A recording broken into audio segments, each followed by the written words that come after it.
नमस्कार, news at 10 में आप सभी का स्वागत है। मैं हूं जया सिन्हा और शुरुआत करेंगे इस वक्त की हेडलाइंस के साथ। लोकसभा में विपक्ष के नेता राहुल गांधी के कल दिए गए भाषण से हटाए गए कुछ आपत्तिजनक हिस्से। हिंदुओं और पीएम मोदी समेत बीजेपी आरएसएस पर थी राहुल की टिप्पणी।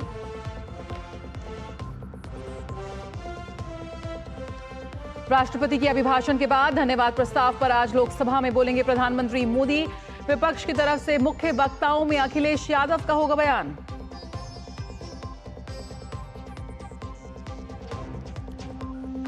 संसद सत्र के बीच आज बुलाई गई एनडीए संसदीय दल की बैठक। लगातार तीसरी बार जनादेश हासिल करने के बाद प्रधानमंत्री का किया जाएगा अभिनंदन। पुणे में जीका वायरस के 6 मामले। संक्रमित मरीजों में 2 गर्भवती महिलाएं भी शामिल। मरीजों की सेहत पर डॉक्टरों की नजर।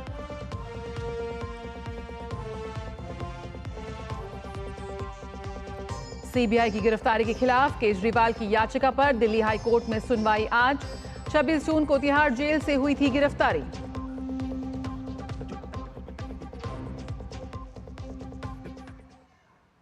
और इस वक्त की बड़ी खबर, संसद के मौजूदा सत्र के बीच आज एनडीए संसदीय दल की बैठक हो रही है। प्रधानमंत्री मोदी की अध्यक्षता में हो रही है ये बैठक। लगातार तीसरी बार सरकार बनने के बाद ये पहली बैठक है। रक्षा मंत्री राजनाथ सिंह, गृह मंत्री अमित शाह, बीजेपी अध्यक्ष जेपी नड्डा समेत तमाम घटक दलों के सांसद इसमें मौजूद हैं। एनडीए सांसदों से होगा पीएम का संवाद। साथ ही बेहद महत्वपूर्ण माना जा रहा है इस बैठक को, क्योंकि इसमें प्रधानमंत्री का संबोधन भी होगा। किस तरह से क्या कुछ मुद्दे इस बैठक में छाए रहेंगे, आइए जानने की कोशिश करते हैं। हमारे संवाददाता शैलेंद्र मिश्र हमारे साथ जुड़ रहे हैं और जानकारी के साथ। शैलेंद्र, यहाँ पर प्रधानमंत्री का अभिनंदन किया गया, उनका स्वागत हुआ तालियों के साथ। लगातार तीसरी बार यहाँ पर जो जनादेश मिला है भाजपा को, उसके बाद इस बैठक का आयोजन किया जा रहा है। बेहद महत्वपूर्ण, जो कि साथ में लोकसभा का सत्र भी चल रहा है।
तो एनडीए संसदीय दल की बैठक जारी। हमारे संवाददाता शैलेंद्र मिश्र इस वक्त हमारे साथ और जानकारी के साथ जुड़ रहे हैं।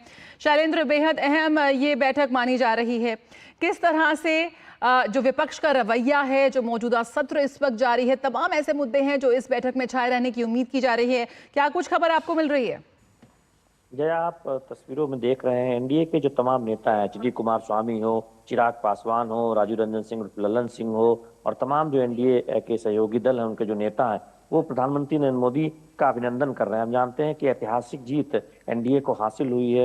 इतिहास रचा है प्रधानमंत्री नरेंद्र मोदी की अगुवाई में, जब लगातार तीसरी बार सत्ता में ये एनडीए गठबंधन आया है। तो इसको लेकर आज ये जब पहली बैठक है एनडीए संसदीय दल की, पहला ही सत्र है 18वीं लोकसभा के गठन के बाद, तो हम तस्वीरों में देख रहे हैं कि प्रधानमंत्री नरेंद्र मोदी जैसे ही संसद भवन परिसर के जीएमसी बालयोगी सभागार में आए, उनका अभिनंदन किया गया, स्वागत किया गया। तो ये आप आज इस बैठक में रणनीति बनी है। एनडीए के सहयोगी दल हैं, एनडीए के जो नेता हैं, साझा रणनीति से आगे बढ़ना चाहते हैं संसद सत्र के दौरान। तो निश्चित तौर पर हम वो देख रहे हैं कि उसकी एक झलक आप इन तस्वीरों देख रहे हैं। जानते हैं कल राहुल गांधी का जब संबोधन हुआ नेता विपक्ष के तौर पर, उसके बाद लगातार बीजेपी हमलावर है और राहुल गांधी के बयान के कुछ आपत्तिजनक हिस्से को लोकसभा की कार्रवाई से निकाल भी दिया गया है। तो उसको लेकर एक रणनीति भी बन सकती है कि किस तरह से विपक्ष जो आरोप लगा रहा है उसे काउंटर करना है। उसको लेकर चूंकि अब 2 ही दिन बचे हैं, आज संभवतः 4 बजे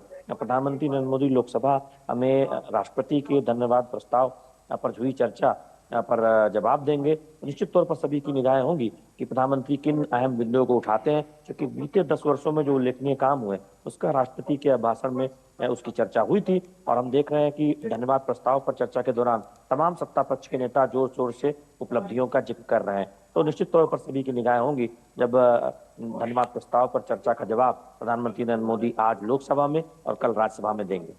बिल्कुल, तो यहाँ पर जो ऐतिहासिक जनादेश मिला है शैलेंद्र, उसके बाद इस बैठक का आयोजन हो रहा है। हम देख रहे हैं कि एनडीए के जो तमाम सांसद हैं वो मौजूद हैं और बड़ा जोर शोर से अभिनंदन किया गया प्रधानमंत्री का। जाहिर है जो जनादेश यहाँ पर जनता ने दिया है जिस तरह से, उसकी भी यहाँ पर चर्चा करते नजर आएंगे प्रधानमंत्री अपने सांसदों से। लेकिन निश्चित तौर पर उम्मीद यही है, क्योंकि 1962 के बाद पहली बार ऐसा हुआ है जब कोई गठबंधन सत्ता में लगातार तीसरी बार आया है। और हम देख रहे हैं कि गैर कांग्रेस अगर सरकारों की बात करें या गठबंधन की बात करें, तो गठबंधन दौर शुरू होने के बाद पहली बार ऐसा हुआ है कि पीएम मोदी की अगुवाई में सत्ता में एनडीए गठबंधन आया है लगातार तीसरी बार। तो ये अपने आप में बहुत ऐतिहासिक उपलब्धि है। जब हमने देखा है कि प्रचंड बहुमत के साथ एनडीए लगातार तीसरी बार सत्ता में वापस लौटा है, तो ये निश्चित तौर पर इसकी चर्चा हो सकती है। हम देख रहे हैं कि जब से 18वीं लोकसभा का गठन हुआ है, बार बार इस बात को सामने प्रधानमंत्री नरेंद्र मोदी ने रखा है कि तीसरी बार सत्ता में आने के बाद 3 गुने रफ्तार से सरकार काम करेगी। यानी जो बचे हुए काम है, जो लक्ष्य हैं विकसित भारत बनाने की ओर, उस पर और तेजी से आगे बढ़ाया जाएगा। तो उसका भी जिक्र इस बैठक में हो सकता है। लेकिन चूंकि संसद सत्र के दौरान ही एनडीए संसदीय दल की बैठक हो रही है, तो ऐसे में संसद सत्र में जो आज और कल है उसमें क्या रणनीति बनानी है, जो सांसद सत्ता पक्ष की तरफ से बोलना है जिन्हें, उनको भी कुछ महत्वपूर्ण एक तरह से टिप दिया जा सकते हैं, जानकारी दी जा सकती है कि किन मुद्दों पर फोकस करना है। लेकिन हम जानते हैं कि हमने कल देखा था, इससे पहले जब अनुराग ठाकुर ने चर्चा की शुरुआत की थी लोकसभा में, बासुरी स्वराज ने उसका अनुमोदन किया था, और राज्यसभा में भी हमने देखा था कि सुधांशु त्रिवेदी और बीजेपी के राष्ट्रीय अध्यक्ष जेपी नड्डा ने अपनी बात रखी थी, तमाम अन्य सांसदों ने सत्ता पक्ष की अपनी बात रखी। तो जोर शोर से जो उपलब्धियां रही हैं मोदी सरकार की, एनडीए सरकार की, उसको सामने रखा और किस तरह से मोदी सरकार अलग अलग क्षेत्रों में कल्याण के लिए काम कर रही है, उस बात को बहुत मजबूती से रेखांकित किया था। तो निश्चित तौर पर इस बात की चर्चा हो सकती है, और साथ ही साथ कैसे जवाब देना है। बिल्कुल, जिस तरह का बेहद कड़ा पलटवार यहाँ पर एनडीए की तरफ से आया है राहुल गांधी के बोलों पर, उसको लेकर भी जरूर चर्चा होगी। बिल्कुल, कैसे राहुल गांधी, कांग्रेस पार्टी और विपक्ष द्वारा जो आरोप लगाए जा रहे हैं, सत्ता पक्ष कह रही है कि उन आरोपों में सत्यता नहीं है, उसका कैसे जवाब देना है, इस पर भी एक रणनीति बन सकती है। और हम जानते हैं कि कल से ही लगातार बीजेपी के नेता कह रहे हैं कि राहुल गांधी ने असत्य बोला था लोकसभा के अंदर, और उसके कुछ हिस्से जो संसदीय नहीं थे संसदीय परंपरा के अनुकूल नहीं थे, उन्हें लोकसभा की कार्रवाई से हटाया भी गया है। जी। तो सत्ता पक्ष अब राहुल गांधी के बयान पर सवाल उठा रहा है। हम आज जो सत्ता पक्ष से नेता बोलने वाले हैं लोकसभा में, देखेंगे कि वो इस बारे में एक तरह से कड़ा पलटवार कर सकते हैं। बिल्कुल बिल्कुल। शैलेंद्र हमारे साथ बने रहिए और आगे हम आपको बता दें कि इस वक्त की एक और अहम खबर यहां पर आ रही है। लोकसभा में अगर हम बात करें तो राहुल गांधी के भाषण के कई हिस्से हटा दिए गए हैं। नेता विपक्ष के तौर पर कल सदन में दिए भाषण में उनकी ओर से हिंदुओं पर कुछ ऐसा बयान दिया गया कि खुद पीएम को खड़े होकर ये कहना पड़ा कि ये गंभीर विषय है। एक दिन पहले नेता प्रतिपक्ष राहुल गांधी ने भगवान शिव का चित्र दिखाते हुए सत्ता पक्ष को आड़े हाथों लिया था। बीजेपी ने भाषण में किए गए कई दावों को चुनौती देते हुए अध्यक्ष ओम बिरला से कार्रवाई की मांग की थी, जिसके बाद राहुल गांधी के भाषण के कई हिस्से हटा दिए गए हैं। तो ये अहम खबर है, यहाँ पर राहुल गांधी के भाषण के कई हिस्से हटाए गए हैं। पीएम मोदी पर राहुल का आपत्तिजनक बयान था, जिस तरह से नेता प्रतिपक्ष के रूप में कल उन्होंने अपना पहली बार उन्होंने संबोधित किया और उसमें कई ऐसी बातें निकल कर आई जिस पर लगातार चौतरफा निंदा यहाँ पर हो रही है। तो यहाँ पर सरकार ने की थी स्पीकर से कार्रवाई की मांग और उसके चलते राहुल गांधी के भाषण के कई हिस्से हटाए गए हैं। सरकार को घेरने की कोशिश में राहुल गांधी नजर आए, लेकिन कहीं ना कहीं अपने बड़बोलों के चलते खुद ही घिरते नजर आए। उनके उस बयान को बेहद गैर जरूरी और आपत्तिजनक बताया जा रहा है। आपको बता दें कि राहुल गांधी के हिंदू को लेकर की गई बयानबाजी ने संसद से लेकर मथुरा वृंदावन तक में हंगामा मचा दिया है। अब संतों ने राहुल गांधी के खिलाफ मोर्चा खोल दिया है और माफी की मांग की है।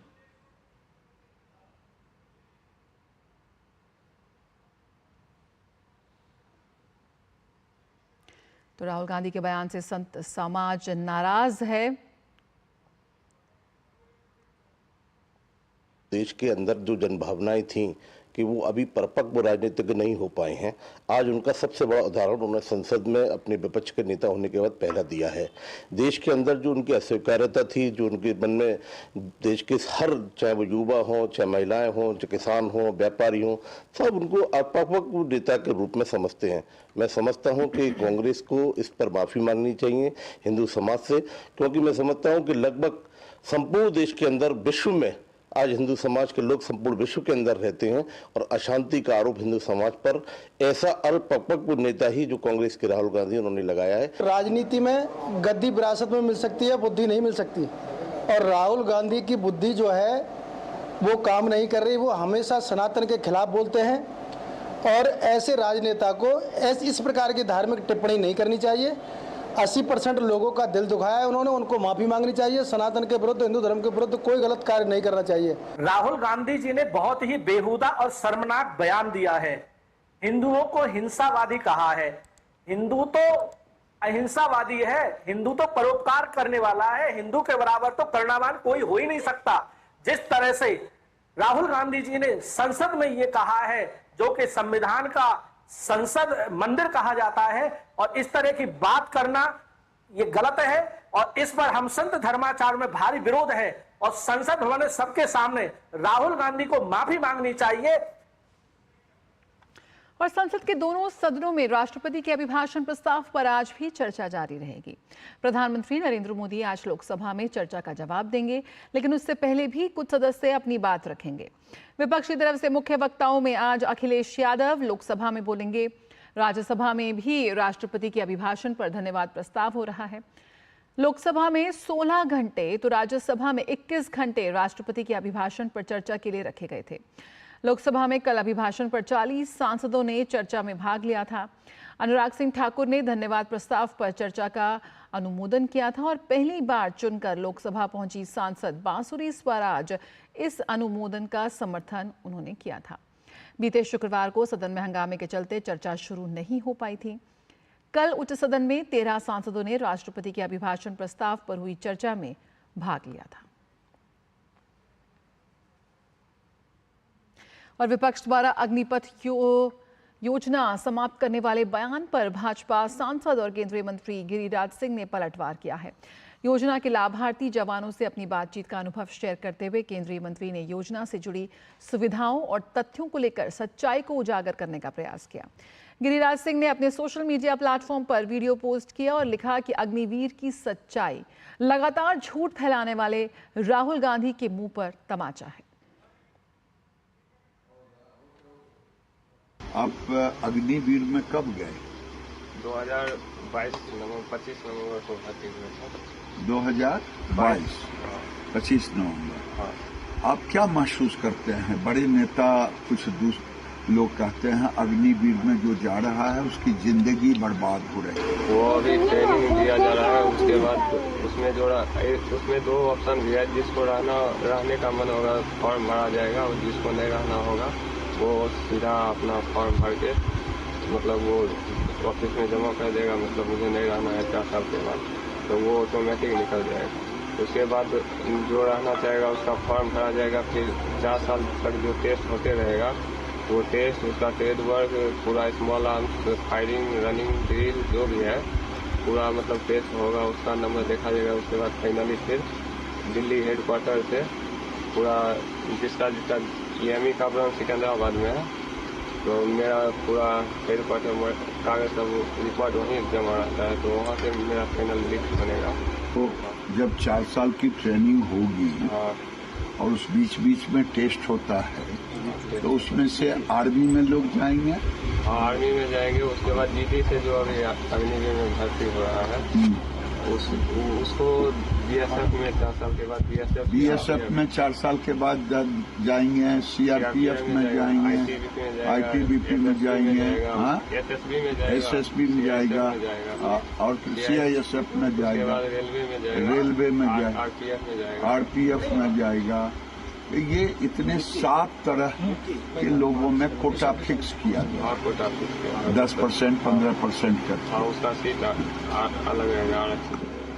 नो, तब तो इसका 4 साल में पैसा कितना मिलेगा भैया? पैसा 4 साल में अभी जैसे अभी आपका 16 महीना। हाँ, अभी मेरा 11,000 का मंथ कटता है और 29,000 अकाउंट में रहता है। 11,000 कटता है, कट कर जमा होता है, वो 4 साल के बाद मिलेगा। हाँ, तो चलेगा 1,75,000।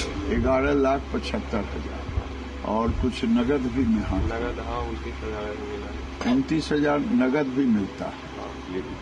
25 लाख टोटल होगा सब मिला करके। तब तो ये तो युवाओं के लिए एक अच्छा अवसर है, आप ये समझते हैं? हाँ, अच्छा है। उसके बाद अंदर से क्वालिफाई जैसे गेम में भी जा सकता है।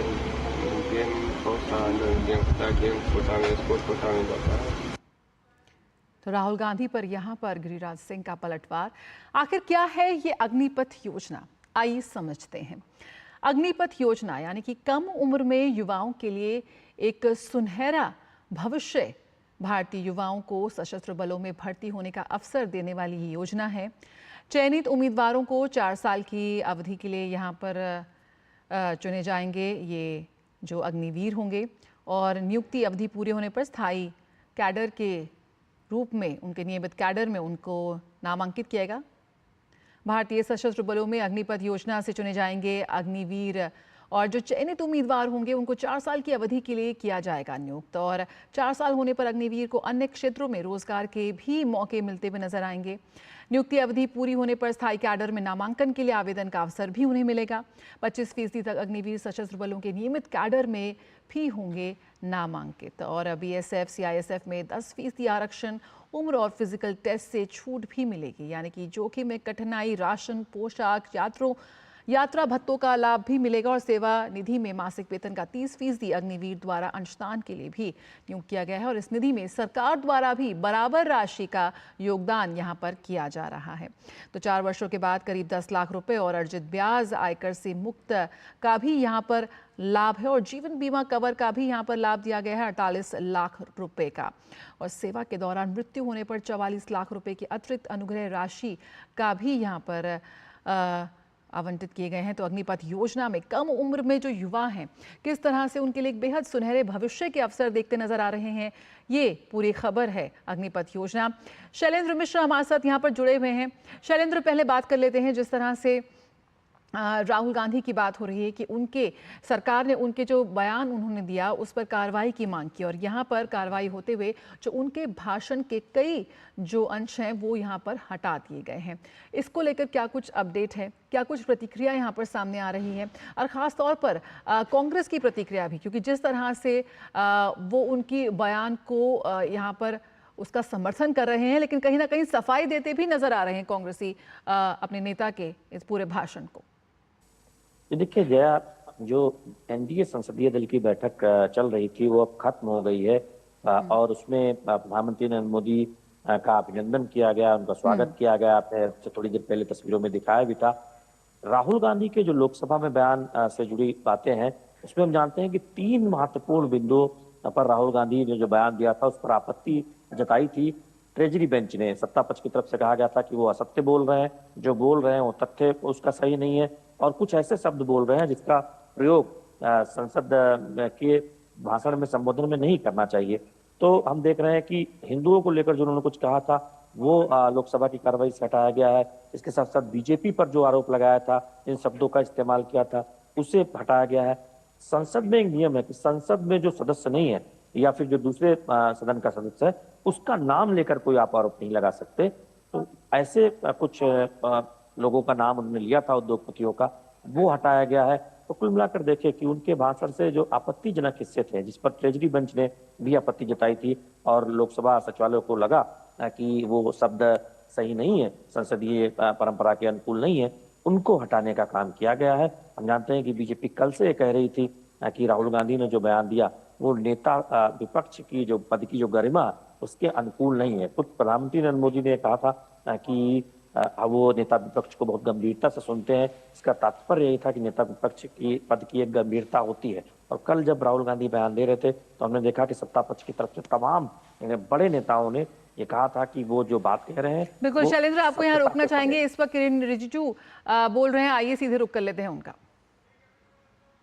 बनने पर फूलमाला के साथ अभिनंदन स्वागत किया गया और सब एनडीए के दलों की ओर से प्रधानमंत्री जी को शुभकामनाएं दी कि देश का संचालन और देश को एक विकसित राष्ट्र बनाने के लिए पूरा एनडीए एकजुट होकर के आदरणीय प्रधानमंत्री नरेंद्र मोदी जी के नेतृत्व में आगे जाने का और देश का सेवा करने का। आज क्योंकि ये पहला बैठक था और हमारे पास हाउस का जो बिजनेस है राज्यसभा लोकसभा का एक सीमित है, राष्ट्रपति जी का अभिभाषण पर चर्चा ही था और ओथ एंड अफर्मेशन का ही था, तो उसका हाईलाइट किया गया और मुख्य रूप से आदरणीय प्रधानमंत्री जी का मार्गदर्शन हुआ। आज प्रधानमंत्री जी ने जो बातें एनडीए के साथियों के साथ सारे एमपीज़ को शेयर किया है और जो गाइड किया है, हम लोगों को एक मंत्र दिए हैं, ये बहुत महत्वपूर्ण है। आज सबसे पहले तो प्रधानमंत्री जी ने कहा कि हर एक एमपी सदन में देश सेवा के लिए आए हैं, बाकी कोई भी पार्टी का हो, किसी भी दल का हो, लेकिन देश सेवा ये प्रथम हमारा दायित्व है और हर एक एनडीए का एमपी को देश को सबसे ऊपर रख करके काम करना है, ये आदरणीय प्रधानमंत्री जी ने आग्रह किया है। दूसरे जो हमारे एमपीज़ का जो आचरण है, हमारा बिहेवियर, हमारा कंडक्ट, उसके बारे में प्रधानमंत्री जी ने बहुत अच्छी तरह से हमको मार्गदर्शन दिया। प्रधानमंत्री जी का कहना है कि हर एक एमपी अपने अपने क्षेत्र का विषय को बहुत ही प्रभावी ढंग से सदन में रखना चाहिए और रूल के मुताबिक, नियम के मुताबिक देश का और भी कोई बड़ा विषय हो जिसमें रुचि है, सांसद होने के नाते अपने अपने रुचि होते हैं, उसमें एक्सपर्टाइज डेवलप करना है। कोई एमपी पानी के विषय में, कोई एमपी पर्यावरण के विषय में, कोई एमपी सामाजिक क्षेत्र में, अलग अलग रुचि होता है, तो उसमें एक्सपर्टाइज डेवलप करने के लिए प्रधानमंत्री जी ने आग्रह किया है। और सारे एनडीए के सांसदों को आदरणीय प्रधानमंत्री जी का आग्रह है कि हम सदन का नियम पार्लियामेंट्री डेमोक्रेसी का जो सिस्टम है और एक अच्छा सांसद बनने के लिए जो आचरण की आवश्यकता है वो पूर्ण रूप से अपनाएं और हम नियम के साथ और पार्लियामेंट्री जो कन्वेंशन है, ट्रेडिशन है, उसी के साथ पेश आना चाहिए।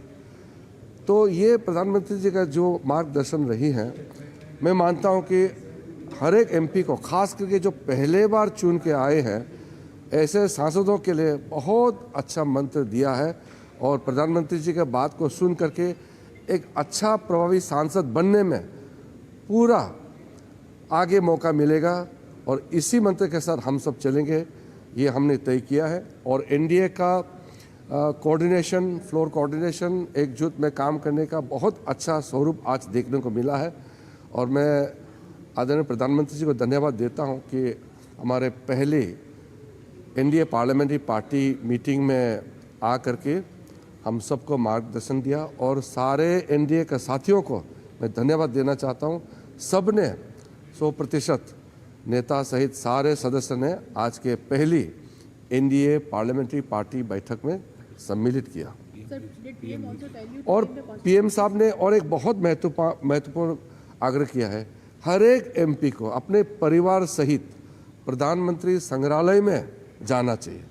और आपको मैं बताना चाहता हूं जो मुख्य बात क्या है, प्रधानमंत्री संग्रहालय में पंडित जवाहरलाल नेहरू से लेकर के आज के वर्तमान आदरणीय प्रधानमंत्री नरेंद्र मोदी तक का पूरा जो जर्नी है उसको बहुत खूबसूरती से दर्शाया गया है। उसमें कोई राजनीति, कोई एजेंडा नहीं है।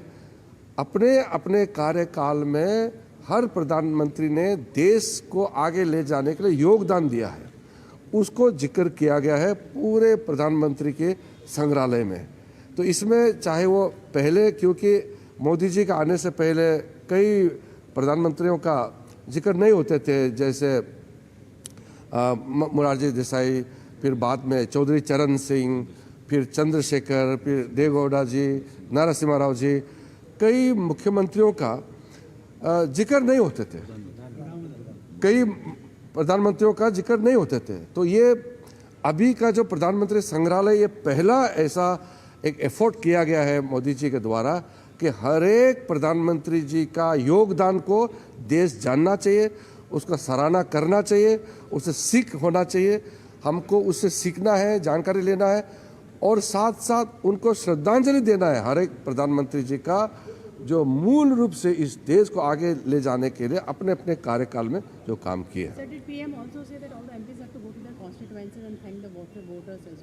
वो तो नेचुरल बात है, वो तो प्रधानमंत्री जी जैसे कहा कि हर एक एमपी को अपने जड़ से, अपने कॉन्स्टिट्यूंसी से जुड़े रहना चाहिए, वहाँ के मुद्दे को पार्लियामेंट में नियम तहत रखना चाहिए और अच्छा सांसद बनने के लिए सिर्फ इधर उधर मतलब भाषण दे करके नहीं, रूल के तहत काम करके अपने मुद्दे को प्रखर रूप से पार्लियामेंट के अंदर रखना है। ये मैं मानता हूँ कि सब एमपी के लिए, चाहे नए हो पुराने हो, सब एमपी के लिए बहुत अच्छा हम लोगों को प्रधानमंत्री जी का सुझाव है। जब देश का प्रधानमंत्री संदेश देता है तो मैं ये मानता हूँ कि हर एक जन को, सिर्फ सांसद ही क्यों, हर एक जन को सीरियसली लेना चाहिए, क्योंकि हमारा देश का नेता है, हमारे देश का प्रधानमंत्री है। हमारे देश की महान जनता ने तीसरी बार लगातार ऐतिहासिक प्रधानमंत्री बनाया है आदरणीय मोदी जी को। तो उनके हर शब्द, हर वाक्य सुनने लायक है, फॉलो करने लायक है और उससे बहुत सीख मिलता है।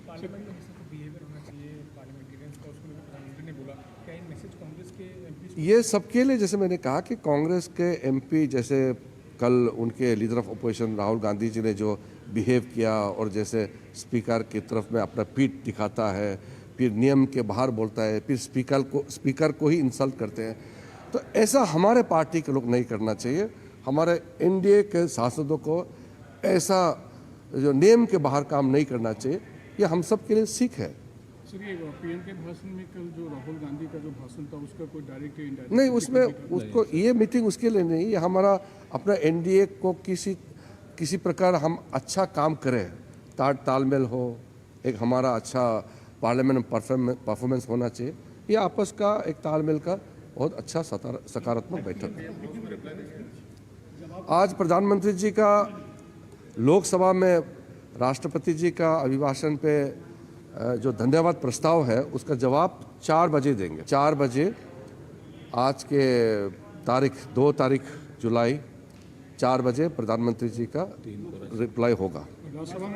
राज्यसभा में कल 3 तारीख को राज्यसभा में अभी समय तय नहीं हुआ, लेकिन लगभग दोपहर का 12 बजे 1 बजे का बीच में जैसे पार्लियामेंट चलेंगे वहाँ आदरणीय चेयरमैन महोदय से बातचीत करके और प्रधानमंत्री जी का रिप्लाई बहुत अच्छी तरह से कल राज्यसभा में भी होगा। धन्यवाद। तो संसदीय कार्य मंत्री किरेन रिजिजू इस वक्त यहाँ पर मीडिया को संबोधित करते हुए और जिस तरह से जो संसद में एनडीए संसदीय दल की जो बैठक खत्म हुई है और वहाँ पर प्रधानमंत्री ने जो तमाम अहम बातें वहाँ पर साझा की, अपने सांसदों से बातचीत की, जो मंत्र दिया उसे यहाँ पर बताते हुए कि किस तरह से प्रधानमंत्री ने कहा है कि हम सदन के नियमों का पालन करें और जो नए सांसद चुनकर आए हैं उन्हें भी प्रधानमंत्री ने यहाँ पर मंत्र दिया, देश सेवा का मंत्र दिया, सदन में मर्यादा बनाए रखें ऐसा प्रधानमंत्री ने कहा और हर एक जो सांसद है वो अपने अपने क्षेत्र के विषय को किस तरह से संसद में लगातार रखे, उसकी बात रखे, इस पर भी यहाँ पर जोर दिया प्रधानमंत्री ने अपने मंत्र में, अपने संवाद में। और हमारे संवाददाता शैलेंद्र मिश्र इस वक्त हमारे साथ जुड़े हुए हैं। शैलेंद्र, यहाँ पर प्रधानमंत्री ने बातचीत की और एक मंत्र देते हुए नजर आया कि किस तरह से जो उनके सांसद हैं उनका आचरण होना चाहिए और जो जनादेश, जो ऐतिहासिक जनादेश मिला है उसके जश्न के साथ साथ जो जिम्मेदारी मिली है उसका भी यहाँ पर प्रधानमंत्री जिक्र करते हुए नजर आए। देखिए, निश्चित तौर पर कई बहुत महत्वपूर्ण बातें प्रधानमंत्री नरेंद्र मोदी ने कही हैं, लेकिन जो संसदीय कार्य मंत्री किरेन रिजिजू ने बताया है कि आज 4 बजे लोकसभा में राष्ट्रपति के अभिभाषण पर धन्यवाद प्रस्ताव पर हुई चर्चा का जवाब प्रधानमंत्री नरेंद्र मोदी देंगे और कल समय तय नहीं है, लेकिन दोपहर के बाद 12 बजे के बाद 3 बजे से पहले प्रधानमंत्री नरेंद्र मोदी राज्यसभा में जवाब देंगे। ये बात आज उन्होंने कही है। 3 महत्वपूर्ण बातें प्रधानमंत्री ने कही है कि देश सेवा सर्वोपरि है। एनडीए के सांसदों को कहा है कि वो अपनी रुचि के मुताबिक विषय चुने, उस विषय को संसद में उठाएं, परिवार के साथ पीएम संग्रहालय जाएं, क्योंकि वो कोई राजनीति एक तरह से तौर पर वहां पर ये नहीं देखा गया है। सभी जो प्रधानमंत्री रहे हैं अभी तक उनके जो योगदान है उनको दर्शाया गया है, तो परिवार सहित वहां पर जाकर देखें कि कैसे देश के तमाम प्रधानमंत्रियों ने देश के लिए योगदान किया है। और तीसरी बहुत महत्वपूर्ण बात कि सदन में गरिमा बनाए रखे, आचरण, जो सदन का जो आचरण है उस पर बहुत ध्यान दें। हम जानते हैं कि कल राहुल गांधी ने जिस तरह से नेता विपक्ष के तौर पर बयान दिया, उसकी सत्ता पक्ष बहुत आलोचना कर रहा है।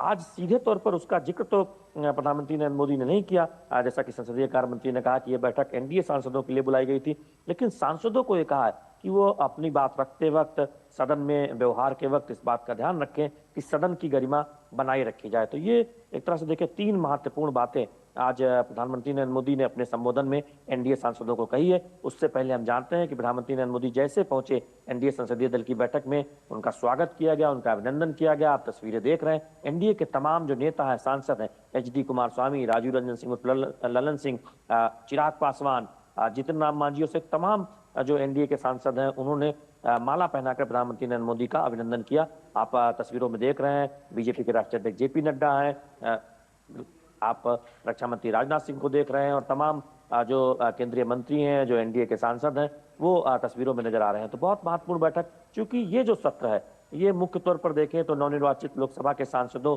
को शपथ के लिए और राष्ट्रपति के भाषण और उस पर चर्चा के लिए बुलाया गया था। हम जानते हैं कि कल इस सत्र का समापन होना है, तो निश्चित तौर पर अब हम सत्र को जब आगे बढ़ता हुआ देख रहे हैं, एनडीए संसदीय दल की ये पहली बैठक है। आमतौर पर बीजेपी की बैठक हमने देखा था कि 17वीं लोकसभा में बुलाई जाती थी संसदीय दल की, लेकिन आज एनडीए संसदीय दल की बैठक बुलाई गई जिसमें प्रधानमंत्री नरेंद्र मोदी का मार्गदर्शन एनडीए सांसदों को मिला।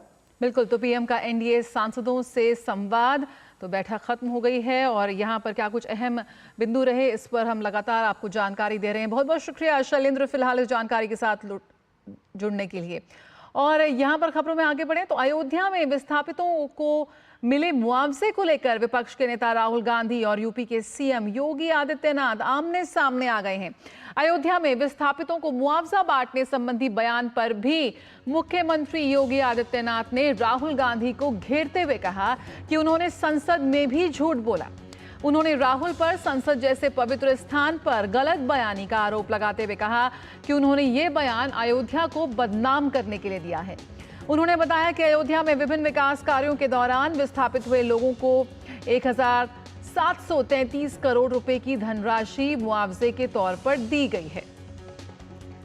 तो अयोध्या में जो विस्थापितों का मुद्दा है उसको लेकर यहां पर योगी आदित्यनाथ ने आड़े हाथों लिया है राहुल गांधी को।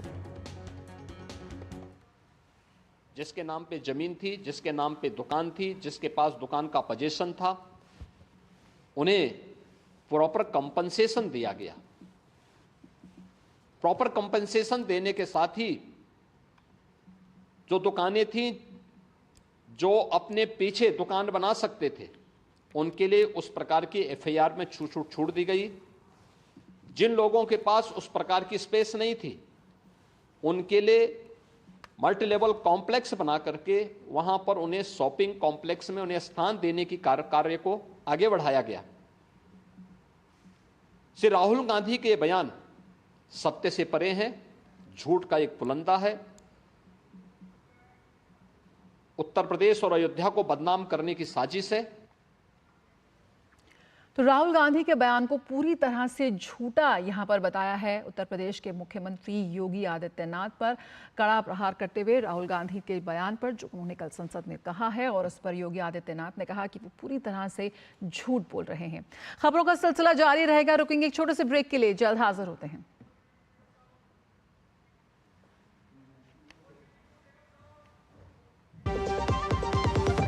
बात जब पीढ़ियों के लिए बनने वाले घर की हो तो जिम्मेदारी बड़ी हो जाती है। गैलेंट समझता है ये जिम्मेदारी। अब डबल एम रिब्स के साथ गैलेंट एडवांस टीएमटी रीबार, निर्माण का रियल हीरो।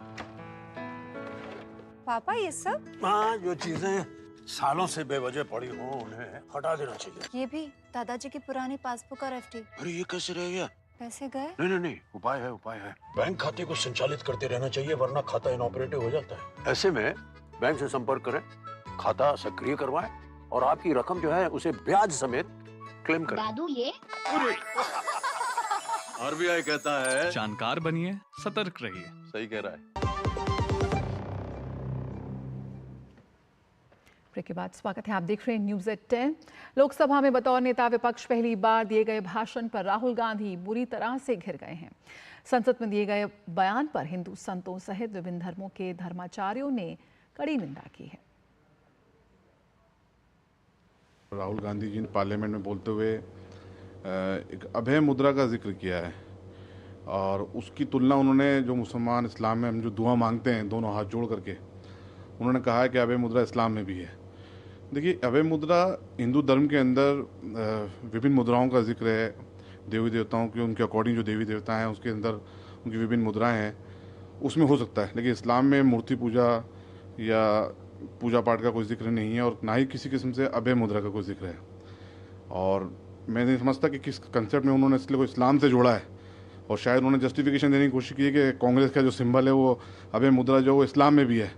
तो मैं इसका खंडन करता हूँ, ऐसा कुछ भी नहीं है। इस्लाम में अभय मुद्रा का कोई जिक्र नहीं है, और जो हम दुआ मांगते हैं उसको अभय मुद्रा से जोड़ के देखना बिल्कुल गलत है। We have heard the statement which has been given by the leader of opposition Shri Rahul Gandhi ji about connecting a symbol of Abhay Mudra to Islamic prayers or Islamic way of worshipping, which is nowhere mentioned in any of the holy scriptures or even the teachings of the saints, to associate any other symbolic posture to the philosophy and the faith of Islam in terms of not really connecting the ways and practices, which is not in a right note. जिस प्रकार से हमारे leader of the opposition Shri Rahul Gandhi ji ने जो facts before the house place किए about the religions, धर्मों के बारे में बताया गया, वो मेरे हिसाब से उनके पास जानकारी नहीं थी।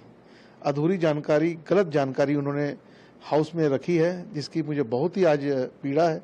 दुखी हूँ मैं। एक रिस्पॉन्सिबल पोस्ट पे एक ऐसे बयान देने जो कि बिल्कुल गलत दे रहे हैं, इससे मेरा मन बहुत आज आहत हुआ है। अमित शाह पर आपत्तिजनक टिप्पणी के मामले में राहुल गांधी की आज पेशी होगी। सुल्तानपुर कोर्ट ने राहुल गांधी को व्यक्तिगत रूप से पेश होने का आदेश दिया था। दरअसल कर्नाटक के पिछले विधानसभा चुनाव के दौरान एक प्रेस वार्ता में राहुल गांधी ने गृह मंत्री अमित शाह पर एक आपत्तिजनक बयान दिया था।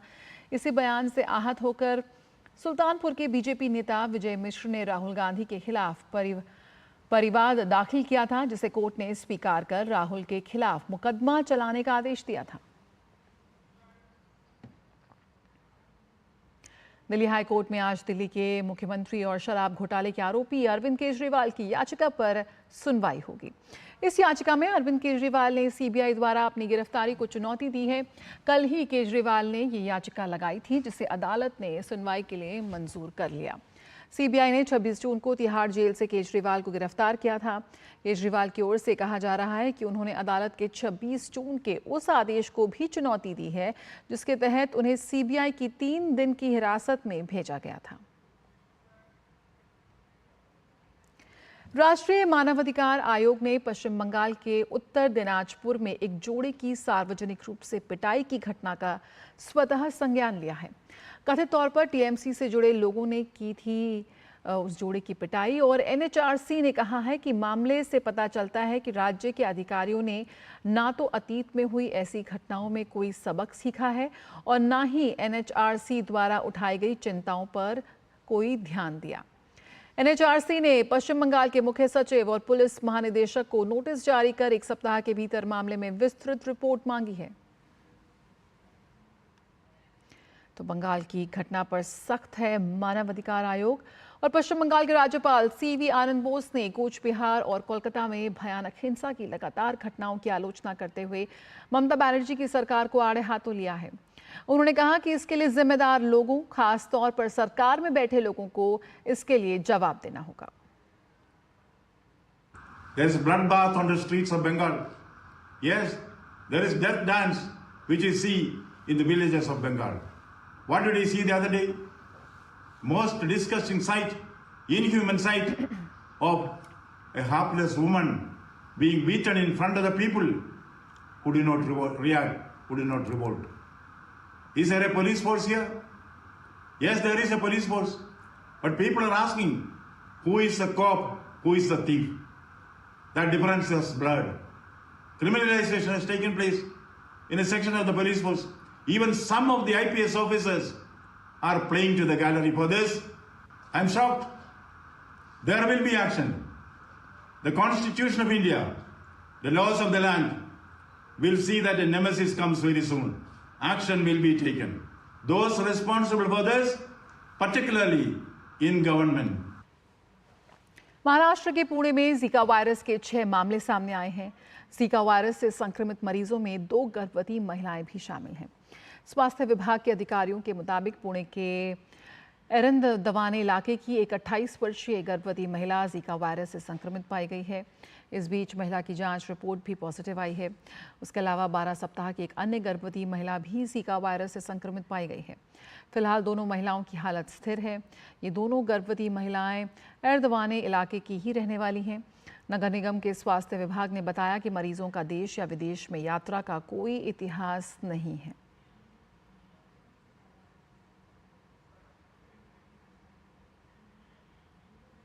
तो यहाँ पर जो मरीज हैं उन पर नज़र रखी जा रही है। फिलहाल रुकते हैं छोटे से ब्रेक के लिए, जल्द हाजिर होते हैं।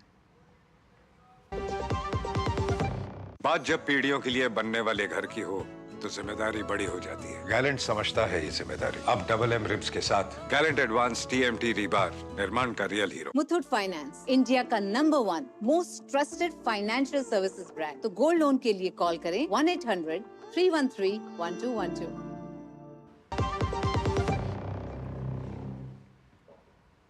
के बाद स्वागत है। Lieutenant general NS Raja Subramani के सेना के उप प्रमुख के रूप में पदभार संभालने के बाद उन्हें आज साउथ ब्लॉक में गार्ड ऑफ ऑनर दिया गया। NS राजा सुब्रमणी लखनऊ स्थित मध्य कमान के general officer commanding in chief के पद पर कार्यरत थे। सुब्रमणी को गढ़वाल राइफल्स में दिसंबर 1985 में कमीशन दिया गया था। उन्होंने प्रतिष्ठित राष्ट्रीय रक्षा अकादमी और भारतीय सैन्य अकादमी से स्नातक की उपाधि प्राप्त की है। वे संयुक्त सेवा कमान, स्टाफ कॉलेज ब्रेकनेल यूके और राष्ट्रीय रक्षा कॉलेज नई दिल्ली के पूर्व छात्र हैं। सुब्रमणी ने किंग्स कॉलेज लंदन से स्नातकोत्तर की डिग्री और मद्रास विश्वविद्यालय से रक्षा अध्ययन में एमफिल की डिग्री प्राप्त की है। राष्ट्र के प्रति उनकी महत्वपूर्ण सेवा के लिए उन्हें परम विशिष्ट सेवा पदक, अति विशिष्ट सेवा पदक, सेना पदक और विशिष्ट सेवा पदक से सम्मानित किया जा चुका है। बात कर लेते हैं असम में बाढ़ की स्थिति की। तो वहां पर बाढ़ और बारिश ने भारी तबाही मचा रखी है। डिब्रूगढ़, नांगांव, गोलाघाट समेत दर्जन भर जिले पानी में डूब गए हैं। लोगों के घरों में घुटनों तक पानी भरा हुआ है। बारिश की वजह से देश के कई हिस्सों में जहां चेहरे पर मुस्कान खिलाई है, तो वहीं पूर्वोत्तर इसकी मार से करहा रहा है। हालांकि ब्रह्मपुत्र नदी का जलस्तर घटकर 105.16 मीटर हो गया है, जो खतरे के स्तर 105.70 मीटर से नीचे है। 19 जिलों के 1275 गांवों में 2,75,000 से अधिक लोग प्रभावित हुए हैं। तिनसुकिया में एक की मौत होने की सूचना मिली है, जिससे कि इस साल मरने वालों की संख्या 35 हो गई है। 8,146 से अधिक कैदी 136 राहत शिविरों में शरण लिए हुए हैं। वहीं आज असम के लिए रेड अलर्ट और अरुणाचल प्रदेश, उप हिमालयी, पश्चिम बंगाल, सिक्किम, मेघालय, मिजोरम, त्रिपुरा, नागालैंड के लिए ऑरेंज अलर्ट जारी किया गया है। असम में भारी बारिश के कारण बाढ़ की स्थिति के मद्देनजर गोलाघाट में ट्रैफिक को लेकर एडवाइजरी भी जारी की गई है। एडवाइजरी के अनुसार सभी यात्री वाहनों, निजी और वाणिज्यिक दोनों को हर आधे घंटे में पुलिस और बल के कर्मचारियों द्वारा सख्ती से नियंत्रित गति से चलने की अनुमति दी जाएगी। पायलट वाहन बागोरी सीमा और पनबारी में तैनात रहेंगे। वो नागांव पुलिस और वन कर्मचारियों के साथ समन्वय करेंगे। उत्तर पश्चिम भारत में जून में 122 साल बाद इतनी भीषण गर्मी पड़ी। जून 2024 में 11% कम बारिश हुई, जो कि बीते 5 साल में इस महीने में सर्वाधिक कम बरसात है। मौसम विभाग के अनुसार देश में जून महीने में 147.2 मिलीमीटर बारिश हुई है, जबकि सामान्य बारिश 165.3 मिलीमीटर होती है। जबकि उत्तर पश्चिम भारत में 33% कम बारिश दर्ज की गई है। वहीं मध्य भारत में 14% की कमी और पूर्वी और पूर्वोत्तर भारत में 13% की कमी दर्ज की गई है। जून में केवल दक्षिण भारत में ही अतिरिक्त बारिश जो कि है 14% वो दर्ज की गई है। इंटेलिजेंस ब्यूरो के निदेशक तपन कुमार डेका ने चौथे संयुक्त राष्ट्र के पुलिस शिखर सम्मेलन 2024 में भाग लिया। इस शिखर सम्मेलन के प्रारंभिक सत्र में 27 जून को तपन कुमार डेका ने संयुक्त राष्ट्र पुलिसिंग पर भारत की स्थिति से अवगत कराया। उन्होंने कहा कि अंतर्राष्ट्रीय शांति और सुरक्षा को बनाए रखने के पहले की अपेक्षा अधिक जटिल हो गया है, इसलिए शांति अभियानों को और मजबूत करने की आवश्यकता है, जिसमें स्पष्ट जनादेश, पर्याप्त संसाधन और स्पष्ट समाधान रणनीति शामिल हो।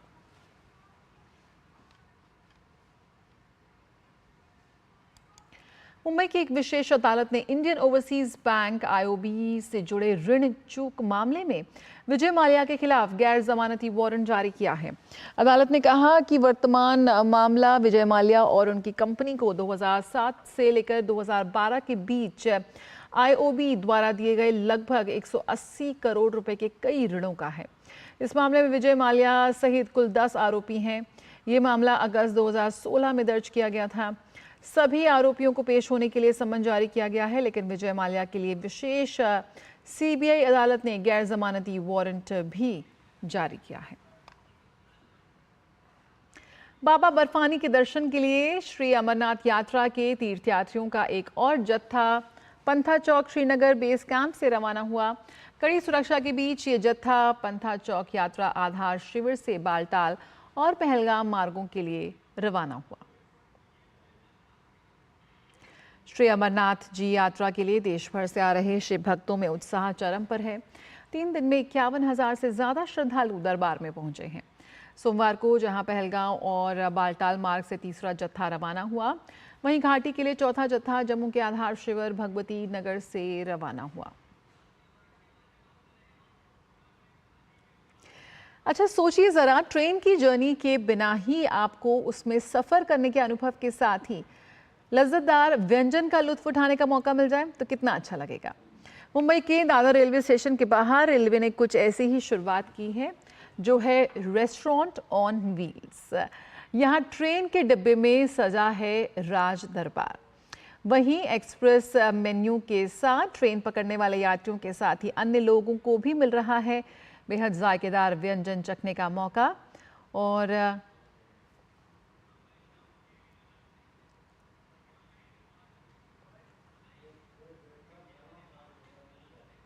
मुंबई का दादर, जो मुंबई की शान, मुंबई का दिल जाना जाता है, यहाँ स्टेशन के बाहर में आप एक यूनिक लैंडमार्क देखेंगे। जी हाँ, हम बात कर रहे हैं ट्रेन कोच की, जिससे तब्दील किया गया है रेस्टोरेंट में, और ये है दादर दरबार। और अगर आप देखें तो यहाँ का एम्बियंस, यहाँ की जो सेटिंग है वो काफ़ी अच्छी बनाई गई है लोगों को आकर्षित करने के लिए। हमारे साथ चीफ पीआरओ हैं सेंट्रल रेलवे के।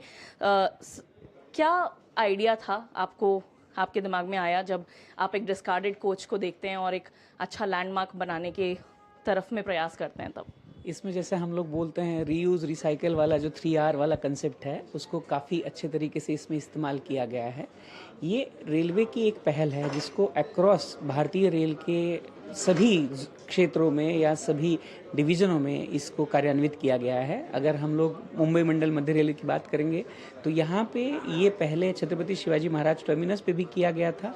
उसी के साथ साथ में अभी अगर देखेंगे ये लोकमान्य तिलक टर्मिनस पे भी कार्यरत है, और साथ ही में यहाँ पे भी ये करीब करीब अब 2 महीने से ये चलना शुरू हो चुका है। 30 मई को करीब करीब यहाँ का भी शुरुआत ये रेस्टोरेंट किया गया था। इस तरीके से अगर आप देखें तो ये कोच को पूरी तब्दील की गई है इन्होंने। वॉलपेपर्स काफ़ी अच्छे लगाए गए हैं, सीटिंग्स काफ़ी कन्वीनियंट है। हमारे साथ समीर पठान भी हैं जो यहाँ पर ओनर हैं और यही चलाते हैं। कितनी कैपेसिटी है, क्या आप खिलाते हैं लोगों को, और किस तरीके से आपने मेनू वगैरह सेट किया है? 72 का सेटिंग कैपेसिटी है, और खिलाने के लिए तो मल्टी क्यूजिन रेस्टोरेंट है, तो सारी चीज़ें अवेलेबल है। एक हमारे पास नया मेन्यू है जिसका नाम है एक्सप्रेस मेन्यू। तो जिनकी ट्रेन्स है, जिनको जल्दी खाना चाहिए, तो उनको 5 मिनट में खाना मिलेगा। एक लिमिटेड मेन्यू है वो, और फिर एलेबोरेटेड बड़ा मेन्यू तो है ही। ठीक है।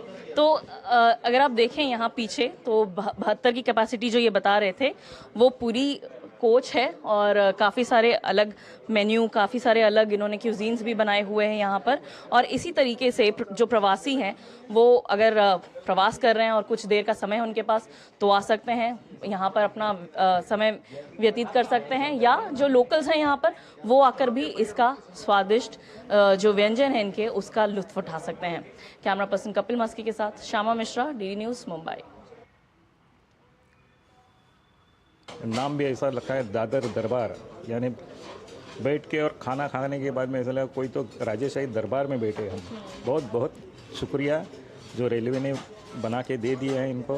हम खाने में लज्जतदार भी खाना है, मज़ा आ जाएगा। तो यहाँ पर रेस्टोरेंट ऑन व्हील्स काफ़ी अच्छा नवाचार है और लोगों को पसंद आ रहा है। इस बुलेटिन में फिलहाल इतना ही। मुझे दीजिए इजाज़त। नमस्कार।